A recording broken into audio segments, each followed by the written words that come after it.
As a kid, I remember bad TV shows where episodes were predicated on some character getting dental work and his teeth picking up radio signals. Like the Love Boat episode Radioactive Isaac, where his new tooth filling receives strange transmissions. This gag was done earlier on Gilligan's Island, where Gilligan's hit on the head and his teeth start picking up radio signals. I'm sorry, little buddy. It was strictly an accident. I didn't hurt you too bad, did I? You try moving your jaw back and forth. Good. Now try opening your mouth.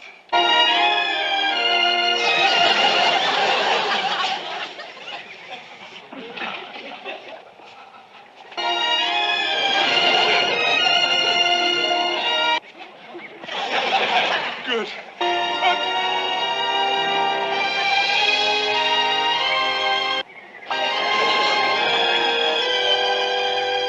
This may sound absurd, but according to the famous actress Lucille Ball in a 1974 interview with Dick Cavett, this had happened to her back in the 1940s.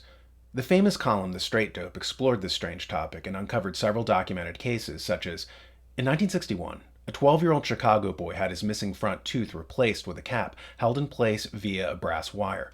Soon after, he began hearing music in his head while outside. He never heard an announcer or other cues to identify the radio station.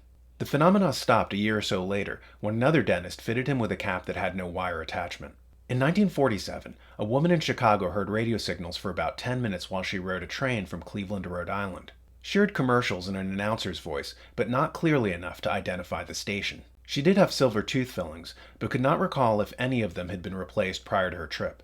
Why am I mentioning all this? Because these very real cases may have inspired the CIA to fund programs related to the possibility of affecting the brain with radio frequencies, as demonstrated by MKUltra scientist Dr. Jose Delgado, who pioneered brain implants to hijack the neurological system of animals with radio frequencies to make them subject to remote control. In the 1960s, he proudly demonstrated his pioneering work to the media. Electronic mind control research is not new. A scientific milestone in this area came in the 1960s, when Dr. Jose Delgado demonstrated remote control over a charging bull. By connecting a radio antenna to electrodes inserted into the bull's brain, Delgado proved that the animal's aggressive impulses could be thwarted by electronically manipulating the bull's muscle reflexes. Do you realize the fantastic possibilities if from the outside we could modify the inside? Could we give messages to the inside? But the beauty is that now we are not using electrodes. Delgado called his device a stimiceiver, a radio receiver in the brain. Though the public is blissfully unaware of the fact, the CIA has been funding research on this technology for 70 years now, and great strides have been made in turning Delgado's palm-sized device into tiny, almost imperceptible nanofibers. See the article, Genetically Engineered Magnetoprotein Remotely Controls Brain and Behavior. In it, we read, researchers in the United States developed a new method for controlling the brain circuits associated with complex animal behaviors, using genetic engineering to create a magnetized protein that activates specific groups of nerve cells from a distance. Understanding how the brain generates behavior is one of the ultimate goals of neuroscience, and one of the most difficult questions. In recent years, researchers have developed a number of methods that enable them to remotely control specified groups of neurons and to probe the workings of neuronal networks. It adds, several earlier studies have shown that nerve cell proteins which are activated by heat and mechanical pressure can be genetically engineered so that they become sensitive to radio waves and magnetic fields. Note the usage of the term radio waves.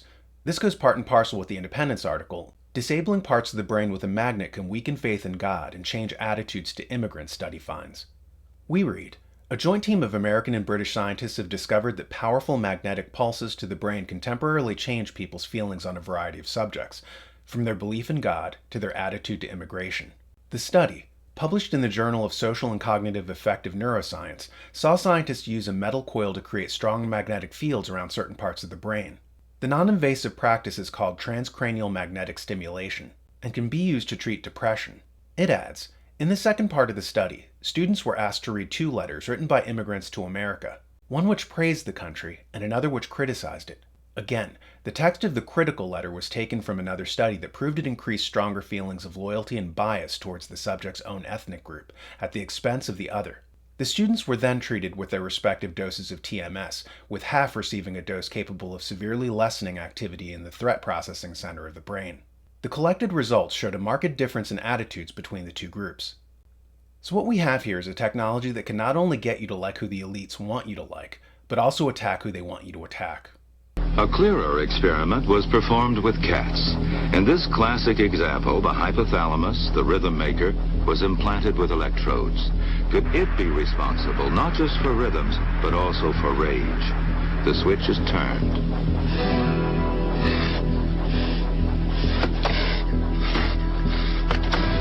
Then the switch is turned off.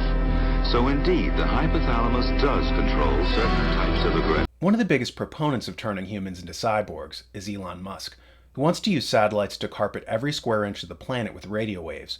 To promote 5G, Elon Musk has launched over 700 satellites since 2020. Over the next 5 years, he plans to launch an additional 12,000. By 2029, he plans on getting 57,000 satellites up into space.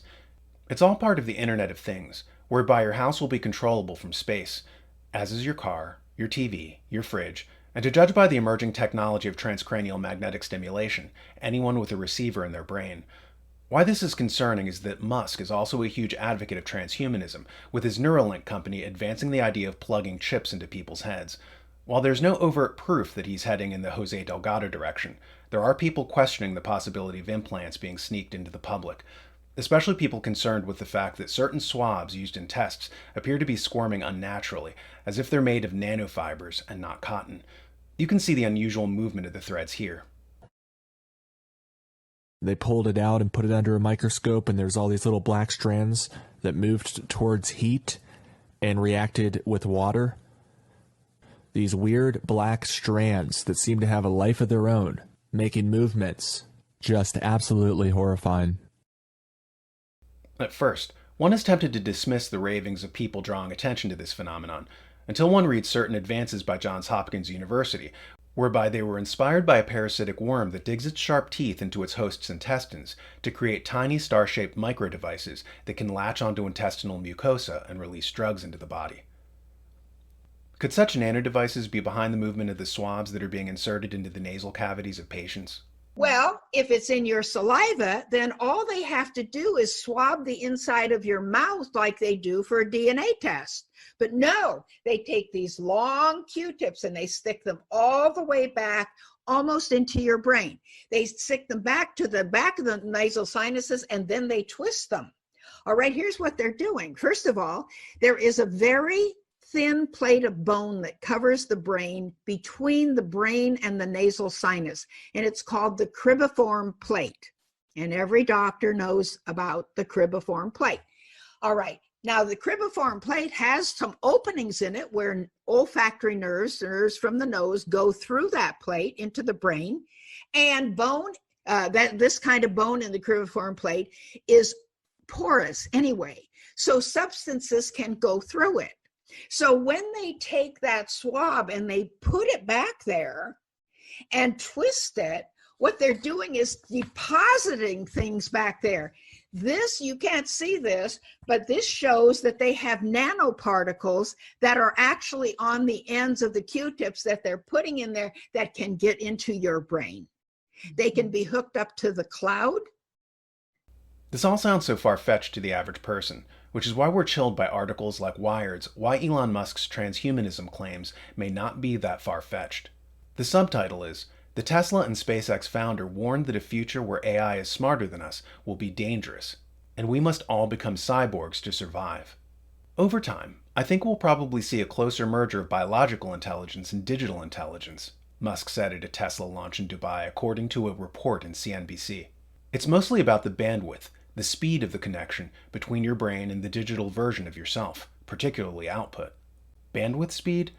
Isn't this what Mr. Musk hopes to achieve by getting the satellites into space to kick global coverage of 5G off with his Starlink program?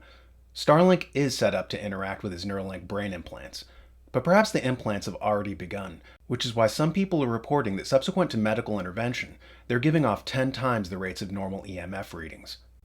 If this seems like a nightmare version of Gilligan's Island where people are being turned into walking radio receivers, you're not alone. It does seem crazy, especially as it seems so similar to that episode Ring Around Gilligan, where he's turned into a walking meat robot by a mad scientist who moves him by remote control. But what seems crazier still is that it lends credence to the conspiracy theorists who warned us to put on tinfoil hats to block out radio signals. Sheer insanity. But just in case. People fear any political leader who has his finger on the red button. What political leaders fear is people having their finger on the red button, the subscribe button. Push it and see their narratives explode. Also consider donating to help keep these videos coming. And don't forget our website and newsletter, thenewamerican.com.